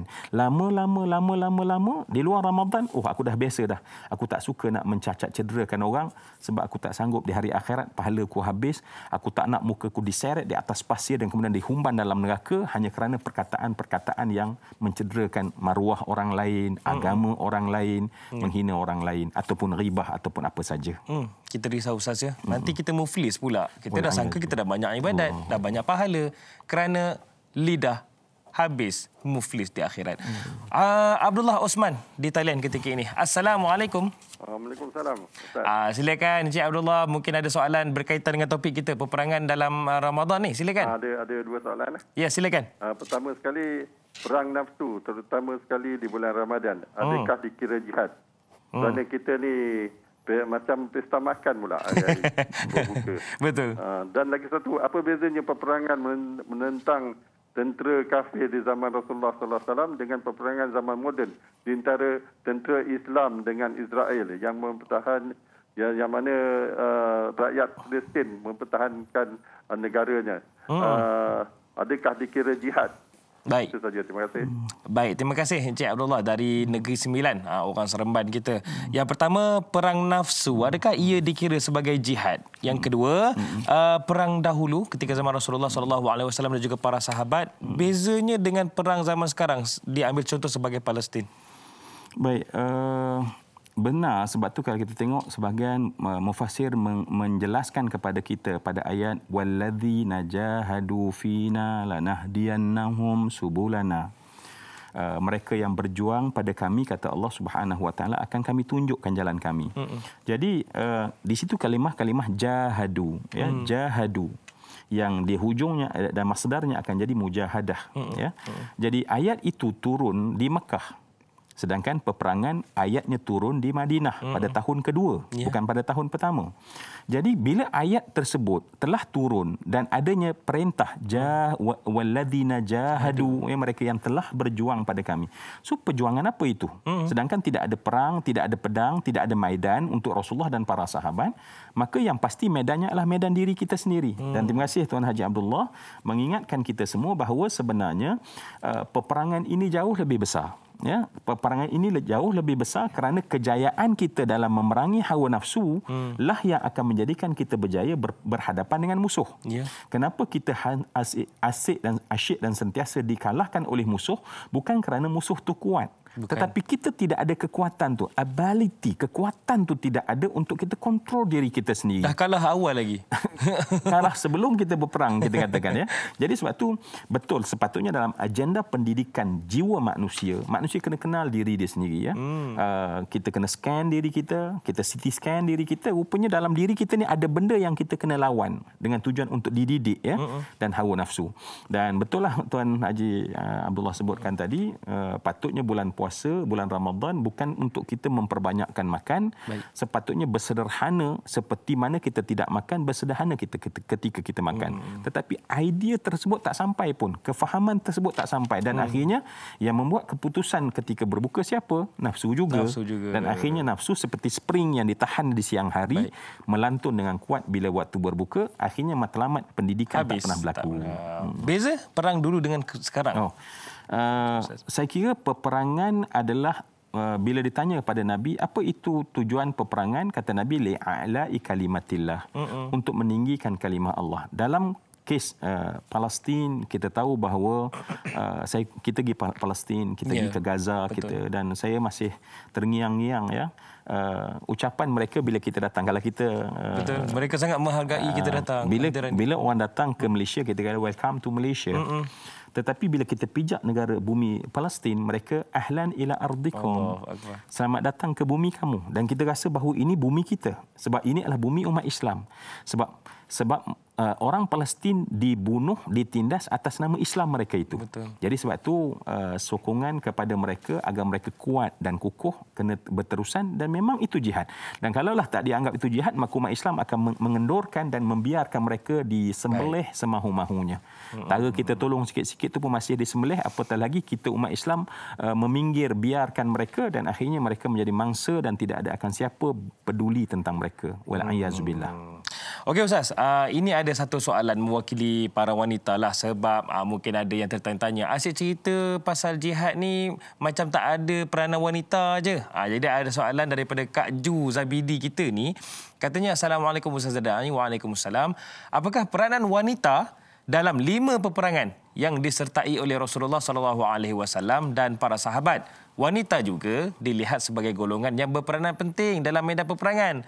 Mohon pencerahan Ustaz. Saya fikir dan saya kira Kak Ju ni sebenarnya beliau tahu, tapi nak disebarkan kepada orang lain, jadi meminta bantuan Ustaz untuk sampaikan juga kepada semua. Tapi jawapannya kejap lagi Ustaz, bukan sekarang. Kerana kita akan tutup dulu di TV3 dan insya-Allah akan ada sambungannya di TV9 selepas ini. Jadi nak tahu jawapannya jangan ke mana-mana. Terus bersama kami dalam Tanyalah Ustaz Istimewa Ramadan. Rehat seketika dan kembali sebentar lagi.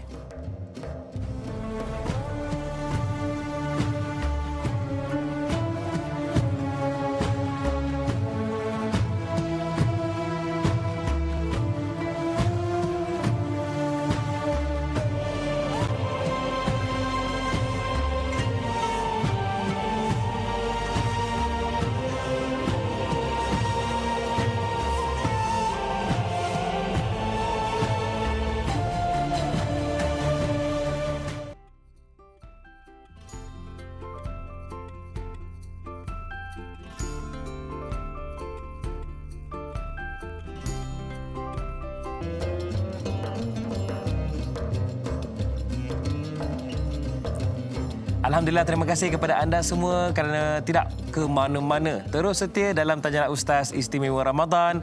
Hari ini, hari Sabtu, hujung minggu, kita indahkan, kita murnikan dengan banyakkan ilmu. Terutamanya hari ini, diskusi kita tentang Sirah Ramadan, pengajaran 5 peperangan ketika Ramadan bersama dengan Al-Fadil Ustaz Zul Ramli Razali. Baik Ustaz, saya fikir soalan ini sangat indah untuk kita tanyakan. Tapi sebelum itu, tentang soalan yang kita tinggalkan tadi, peranan wanita dalam peperangan. Dan saya fikir dalam 5 peperangan yang kita sembangkan, yang kita bincangkan tadi, memang tepatlah tidak ada sebenarnya peranan wanita sefaham saya dalam peperangan tersebut. Tapi mungkin Ustaz boleh kongsikan kenapa pentingnya juga wanita dalam pembangunan Islam itu sendiri. Baik ya, betul kata Da'i Khadari bahawa dalam Badar contohnya, Khandak contohnya, Futuh Mekah, Tabuk ya. sebab peperangan ini contohnya Tabuk ya, untuk berjalan sejauh 778 kilometer ya. Maknanya jarak yang sangat jauh daripada Madinah ya. Begitu juga Badar, keluar untuk menyekat rombongan perdagangan, tetapi kemudian bertukar menjadi satu peperangan dan tidak prepare untuk wanita bersama dengan keadaan yang sangat sulit bagi wanita ya. Tetapi dalam peperangan yang lain memang wanita itu ada terlibat ya. Ummu Sulaim sebut contohnya, Sayyidah Rufaidah binti Sa'ad contohnya. Tetapi satu benda yang sebenarnya yang saya kira lebih utama adalah sebab peperangan ni bukan utama sebenarnya. Kecuali kalau kita telah terbius bahawa Islam tu berkembang dengan peperangan. So maknanya bukan pilihan utama tu berperang ya. Pilihan utama adalah membangunkan Madinah menjadi contoh struktur. Maka sebab itu ada orang yang Nabi tak bawa ke peperangan supaya mereka membina asas itu. Ya, dan sebab itulah para orang ilmuwan mereka dibiarkan supaya tak terlibat dalam peperangan supaya mereka terus kekal memberi ilmu. Dan kita nampak kalau kita faham konsep ini bahawa sebenarnya bukan wanita itu bukan dianggap hanya berperanan bila diterlibat dalam peperangan.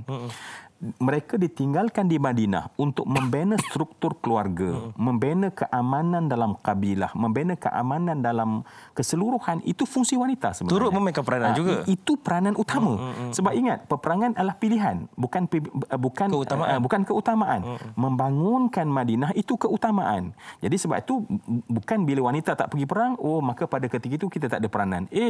Peranan utama. Seperti ilmuwan yang dibiarkan supaya jangan pergi berperang. Kenapa? Supaya jangan mati ataupun syahid orang-orang yang berilmu untuk menyampaikan ilmu kan.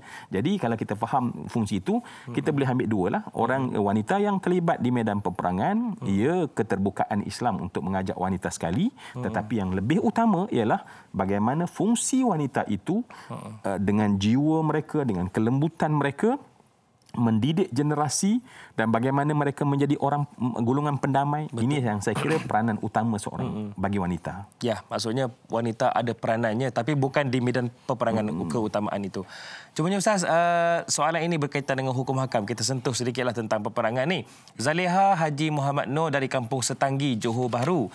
Katanya, Assalamualaikum Ustaz dan Da'i serta kru. Waalaikumsalam.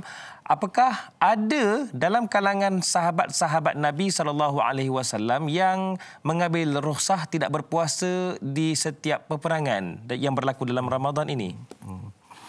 Baik, Masya Allah. Ini juga saya kira penting juga kita nak tengok dalam medan peperangan ni kan. Ada beberapa hukum hakam yang terlibat di dalamnya bagi musafir dan peperang, dalam musafir dan mereka yang pergi berperang. Kita tahu adanya solat jamak qasar ya. Dan termasuk sebenarnya kita dapati bahawa para sahabat yang pergi terlibat dalam peperangan ya, kalau kita tengok dalam hadis penceritaan daripada Sayyidina Umar Al-Khattab yang menceritakan betapa ketika kami berperang Badar dan Futuh Mekah, maka kami berbuka puasa. Ya, bahkan banyak sekali hadis kalau kita tengok dalam senarai-senarai hadis tentang bagaimana rukhsah dalam medan peperangan, bahawa Rasulullah sendiri memberitahu kepada para sahabat di satu tempat mereka masih berpuasa, bergerak masih berpuasa, dan kemudian Nabi meminum air ya waktu asar, kemudian Nabi kata berbukalah kerana dia adalah merupakan rukhsah. Tetapi bila sampai ke satu tempat peperangan dah memang berlaku, maka Nabi memerintahkan untuk berbuka puasa. Maka sekarang berbuka puasa menjadi azimah, menjadi kewajipan. Maknanya berpuasa itu menjadi rukhsah. Jadi kita dapati bahawa kerana untuk betul-betul bertempur itu perlukan tenaga, maka di sana adanya rukhsah, bahkan diperintah oleh Nabi SAW. Saya rasa hukum tu sebab kita tak terlibat dengan perang, dia dah tak terlibatlah istilahnya. Jadi tak boleh jadikan alasan sama sekarang lah. Tidak sama sekali lah, sebab dia peperangan dia berbeza kan. Tetapi satu benda yang sangat menarik yang saya kira ni akan perlu sampai sekarang. Apa dia? Bahawa kata para sahabat bila ada yang berpuasa ya, ketika rukhsah dapat, ada yang mengekalkan tak berpuasa, setiap daripada kami tidak pernah bercanggah dan berikhtilaf. Tidak bergaduh? Tak pernah bergaduh. Alah, kenapa ni puasa Nabi dah suruh, yang berpuasa pula tak menyalahkan orang tak berpuasa. dalam sangat harmoni pada setiap masa. Kerana apa? Sebab ini lebih penting. Dan sebab itulah musuh Islam memecahkan daripada dalam sehingga mengangkat soal ikhtilaf. Ya, sebab tu ulama buat adabul ikhtilaf. Kerana apa? Sebab kalau ikhtilaf itu berlaku, sah-sah kita akan sentiasa kalah dalam medan peperangan. Jadi orang yang memecah belahkan dengan pandangan, memaksa orang dan menyalahkan pandangan orang lain, dia adalah pemecah daripada dalam yang tak pernah berlaku dalam sunnah. Ya, bukan kita tu dianggap sunnah kalau sekiranya kita memecah belahkan sesuatu pandangan dan orang kita paksa orang ikut pandangan kita. Belajarlah daripada bagaimana para sahabat. Itu sangat jelas dan itulah merupakan jantung kekuatan tarbiyah Rasulullah kepada para sahabat sehingga mereka menang. Kalau kita dah pecah, Da'i Hadari, memang kita akan pecah di dalam, kita akan sentiasa tewas. Baik, itu dia. Ini tidak bab ada more ke tidak pun dah bergaduh-gaduh dari surau tu. Allahu Akbar. Baik Ustaz. Rosli Rashid, pemanggil di talian ketika ini. Assalamualaikum. Waalaikumsalam warahmatullahi. Sihat Encik Rosli? Silakan. Waalaikumsalam warahmatullahi. Ya, silakan dengan soalan Encik Rosli. Mohon pandangan Ustaz. Silakan. Puasa adalah senjata paling berkesan untuk lawan COVID-19 sebab puasa dapat meningkatkan imun sistem. Mohon pandangan Ustaz. Baik. Terima kasih Encik Rosli. Assalamualaikum warahmatullahi wabarakatuh. Waalaikumsalam warahmatullahi wabarakatuh. Bulan Ramadan kita berpuasa dan puasa ini sebenarnya banyak kebaikan. Antaranya untuk tubuh badan kita juga Ustaz. Mungkin boleh kaitkan juga dengan imun sistem tubuh badan kita. Baik, bila kita nak bercakap secara bertanggungjawab, ya, bila kita nak bercakap untuk bertanggungjawab,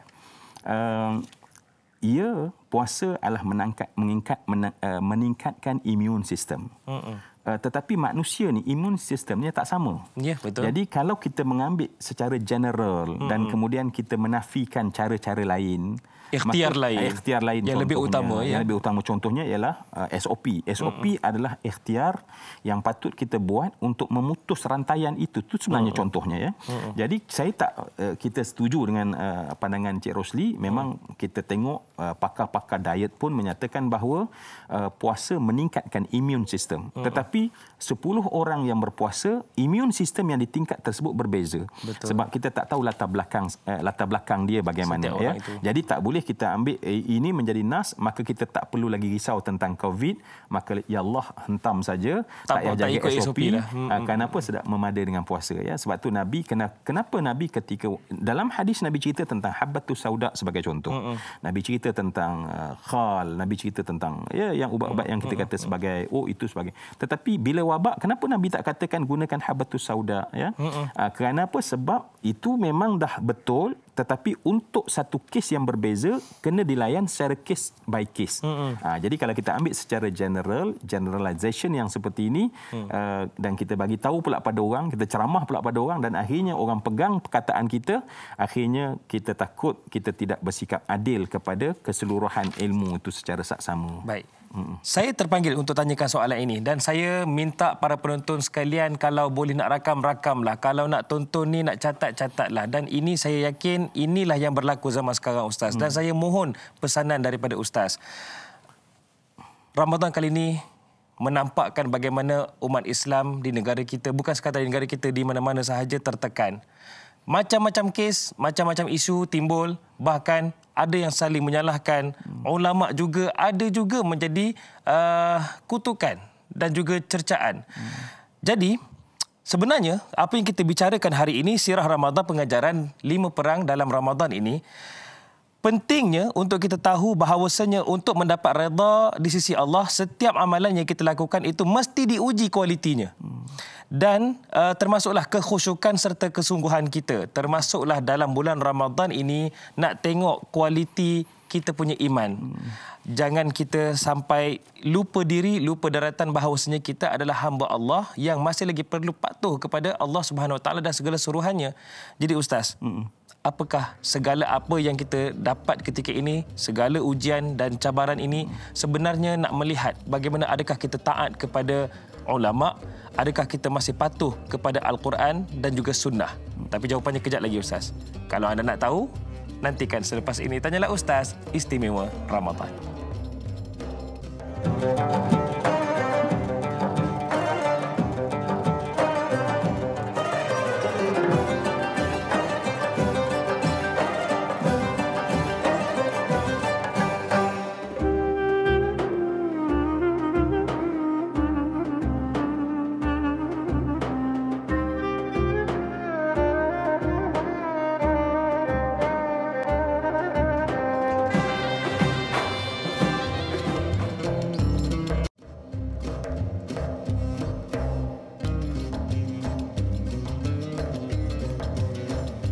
19 Ramadan 1442 Hijrah. Alhamdulillah, pejam celik esok tuan-tuan dan puan-puan kita sama-sama akan melangkah masuk ke 20 Ramadan.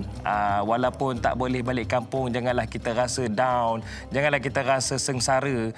Sebenarnya kita sangat bersyukur kerana kita masih diberi kesempatan oleh Allah sampai ke 20 Ramadan esok. InsyaAllah kalau hidup lah. Ya. Baiklah para penonton sekalian, hari ini Sirah Ramadan, pengajaran 5 perang ketika Ramadan bersama dengan Ustaz Zul Ramli Razali. Baik Ustaz, soalan saya tadi itu bagaimana sebenarnya Ramadan bulan tarbiyah. Ditambah pula sekarang ni tarbiyah kita lagi dahsyat pula, diasah tu dengan pisau dan digunakan gergaji ditambah tu dengan adanya wabak COVID-19 dan tekanan lagi bagaimana masyarakat ketika ini dengan situasi ekonominya dan itu ini menyebabkan ada juga ulama menjadi tempias, terkena cercaan dan kutukan. Bahkan ramai lagi lah masyarakat kita berpecah belah dan lain-lain.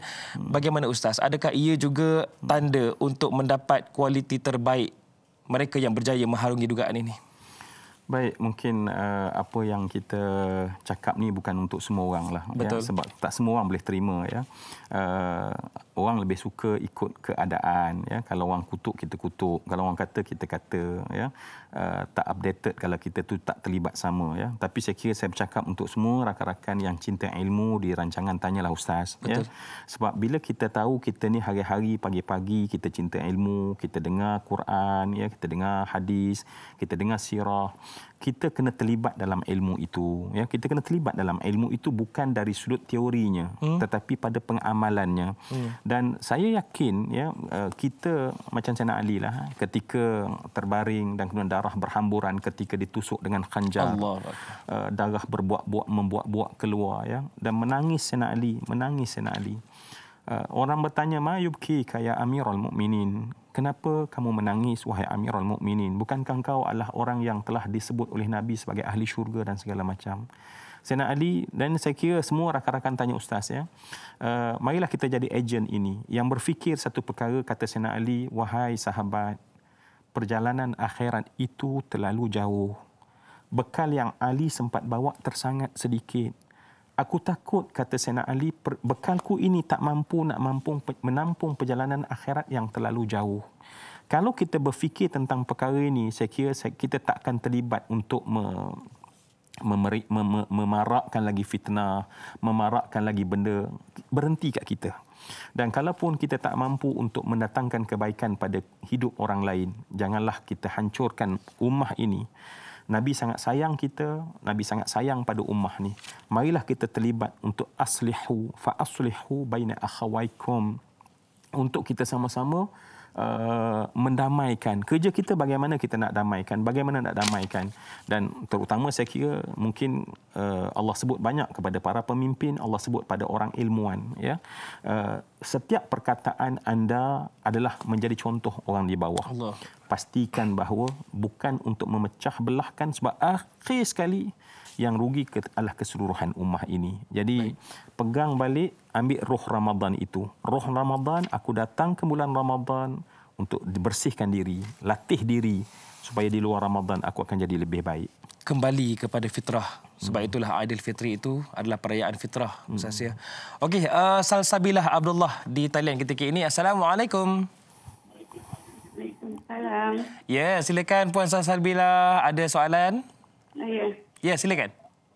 Waalaikumsalam warahmatullahi wabarakatuh. Ya, silakan. Saya Salsabila Abdullah. Baik. Pontian Johor. Baik, silakan. Assalamualaikum Ustaz. Waalaikumsalam warahmatullahi. Ada. Ya, silakan Puan. Nama saya tak dapat Ustaz hari ini, yang saya boleh cakap dengan Ustaz. Alhamdulillah. Alhamdulillah. Silakan dengan soalan. Okay, soalan saya Ustaz. So, saya ni saudara baru. Baik. So, saya ingat sahabat-sahabat Rasulullah semua yang memeluk Islam. So, lama saya ingat nak buat something untuk Rasulullah sallallahu alaihi wasallam. So, boleh tak saya ambil filem, saya pernah tengok berulang-ulang filem Rasulullah, Risalah. So, ambil sirah itu, nak tunjuk dekat sahabat-sahabat untuk sirah Rasulullah. Baik. Terima kasih atas soalan. Dia boleh buat lagi, Ustaz. Ustaz ada cadangan apa-apa ke nak boleh sambung apa tu? Okey, terima kasih Puan Salsabilah. Okey. Assalamualaikum. Waalaikumsalam warahmatullahi wabarakatuh. Sangat menginspirasikan. Beliau adalah saudara baru, tapi dalam masa yang sama beliau teringin untuk menyampaikan, dan ada yang dikongsikan oleh beliau tadi. Antara yang dikongsikan ialah diambil daripada filem-filem itu, disebarkan kepada orang lain. Dan apa lagi Ustaz, sahabat-sahabat saudara baru kita boleh lakukan untuk sebarkan kebaikan ni? Ya, saya kira saya pun rasa teruja sebenarnya dan kagum bahkan pada Puan Salsabilah untuk soalan sebegitu. Kita kalau orang Islam, kita sama-sama kita aja ya. Tetapi mereka yang datang daripada luar masuk dalam agama Islam, nampak keindahan Islam, berfikir bagaimana nak share keindahan tersebut pada rakan-rakan yang belum lagi Islam ya. Itu antara cara-cara yang memang apa saja caralah ya kita boleh berikan ya. Tetapi kalau saya kira cara Nabi yang paling ampuh adalah yang pertama membina hubungan ya, membina hubungan dan kemudian nampakkan akhlak Islam itu ya. Sebab manusia ni ada ego dia ya. Kita tengok dua orang berdebat, tetapi kita tengok di penghujungnya perdebatan itu walaupun kita menang dari segi debat, tetapi tak membawa mereka pada agama. Walaupun perdebatan itu perlu, tetapi sebab itu dalam Islam perdebatan mesti ada tata susila yang sebenar kalau kita nak kebenaran yang sebenar. Dan saya percaya bahawa bukan semuanya berdebat itu akan menjadikan seorang itu Islam. Walaupun kita tengok banyak perdebatan dan tetapi tidak kuat untuk mengajak seorang manusia kepada Islam. Dan sebab itulah, sebab manusia dia macam Da'i Khadari kata ya, dia ada dalam lubuk hatinya fitrah. Dan fitrah ini hanya perlu pada sentuhan ya. Inginkan Allah, inginkan menyembah pada Allah adalah fitrah manusia. Dan penghalangnya adalah persepsi-persepsi negatif yang terbina ya. Dan kalau kita berjaya menerobos persepsi tersebut dengan benda yang sangat lembut namanya akhlak, dan saya yakin kita sentuh dia punya fitrah dalaman dia akan ikut dan bersama dengan kita insya-Allah. Jadi bukan untuk Puan Salsabilah sahaja, tetapi pada semua umat Islam ya.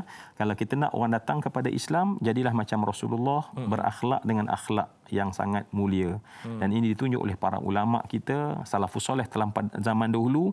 Mereka bukan bangga dengan ilmu, tetapi bagaimana mereka nak menunjukkan akhlak yang baik. Sebab itulah Nabi SAW menyebutkan inna min ahabbikum ilayya wa aqrabikum minni majlisan yaumal qiyamati ahasinukum akhlaqa.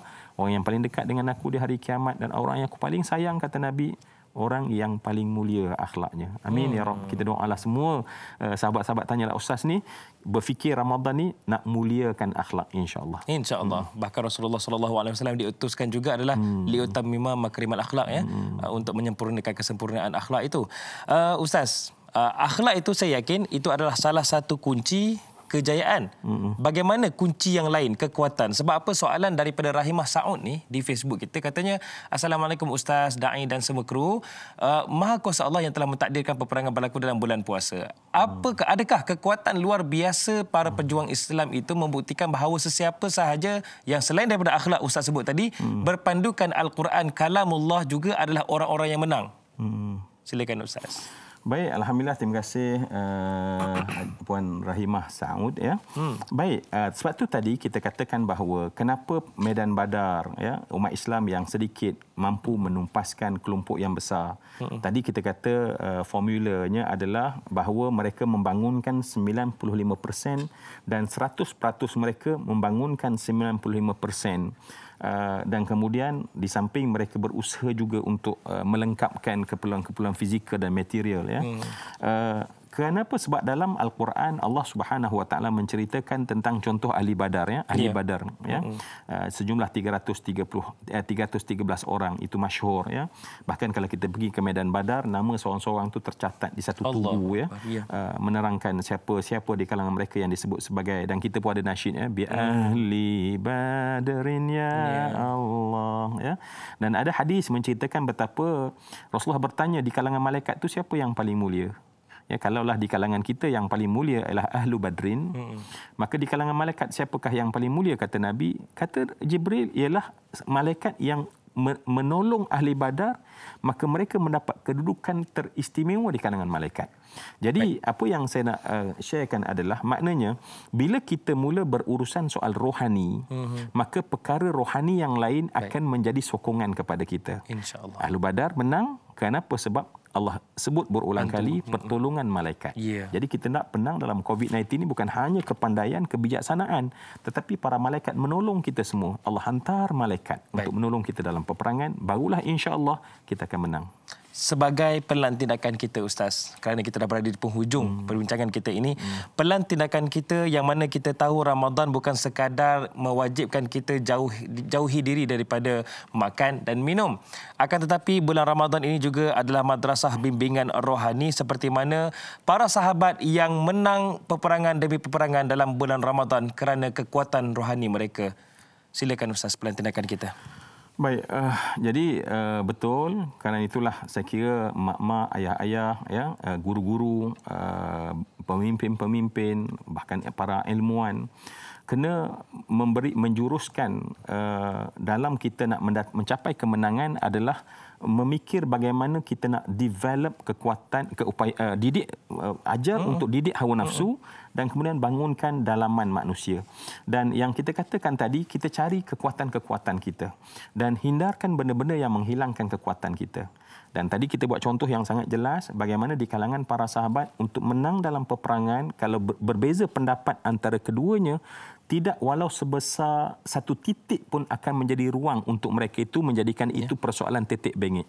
Dan kalau ini kita faham, ya, masyarakat kita di Malaysia terutamanya, kita sangat berlapang dada dengan soal perbezaan di kalangan kita, ya. Sebab tu dalam adabul ikhtilaf sangat jelas adalah sekiranya sesuatu tempat mereka telah berpegang dengan satu pendapat, kita tak payah datang baru kemudian menyalahkan pendapat tersebut, sebab akhirnya pendapat lawan pendapat, bukanlah satu yang qat'i. Jadi kalau ini dapat difahami, insya-Allah Allah tolong kita. Sebab Allah tak tolong kalau kita berpecah. Allah tak akan tolong kita kalau kita saling sombong seperti syaitan. Allah tak akan tolong syaitan. Allah hanya menolong tentera-tentera Allah Subhanahu wa taala. Wa ta'awanu 'alal birri wat taqwa. Baik, Ustaz, mungkin doa ringkas daripada Ustaz sebagai penutup dan pemangkin semangat kita. Silakan Ustaz. A'udzubillahi minasyaitonirrajim. Bismillahirrahmanirrahim. Alhamdulillahirabbil alamin. Assalatu wassalamu ala asyrafil mursalin wa ala alihi wa sahbihi ajma'in. Ij'al ya Allah jam'ana hadza jam'an marhuma wa tafruqana min ba'dihi tafarruqan ma'suma. Allahumma shrah bil Qur'anil azim sudurana. Ya Allah, lapangkanlah dada kami dengan Al-Quran, ya Allah. Ya Allah, kami bercerita tentang mereka-mereka yang hebat dalam medan peperangan di waktu Ramadan, ya Allah. Berilah kekuatan itu kepada kami, ya Allah. Tolonglah masyarakat kami, bantulah negara kami, ya Allah. Damaikan hati sengketa di kalangan kami, ya Allah.